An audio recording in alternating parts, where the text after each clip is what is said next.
the years, आमची local film industry has really improved with the quality of movies. म्हणजे जे पयलीं येताले आनी ते आतां येता खूब फरक आसा. I think it is much more professional now with good storylines, with good casting and good camera work. And I think if the trend continues, I think this will be a really good industry for Goa. Goa is going through a lot of, we need to create employment. And I think film industry is one industry which requires lots of manpower. And I think this needs to be developed.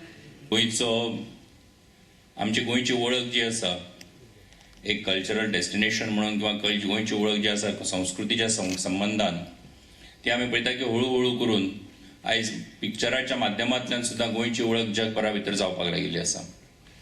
आनी म्हणून ESG सारख्या संस्थांनी फाटल्या कांय वर्सां पासून जो एक सपोर्ट गोंयच्या फिल्म इंडस्ट्रीक दिलो, नवे नवे तरणाटे आयज मुखार सरतात आणि एखाद्रे फिल्म करता आसतना तेज्या फाटलो फाटली आशिल्ली मेहनत, तेज्या फाटली आशिल्ली थॉट प्रोसेस, मागीर कमी वेळा टायमा भितर अख्खी स्टोरी लोकांक भावता त्या प्रमाण लोकांच्या मुखार दवरपाचें काम आनी चॅलेंज एका अर्थान गोंयच्या तरणाट्यांनी आनी गोंयच्या सिनेमा भितर वावुरपी आनी काम करपी जे आमचे आर्टिस्ट आसा तांणी खूब बऱ्या पद्दतीन खरें म्हणजे केल्लें आसा. आनी म्हणून देशा भितरूच न्ही जाल्यार जगभरा भितर आमच्या जायत्या फिल्मांक आयज नामना मेळिल्ली आमी सगळे जाण पळयतात. जुजे सारकी फिल्मूय हांगासर स्क्रीन जावपाचें आसा.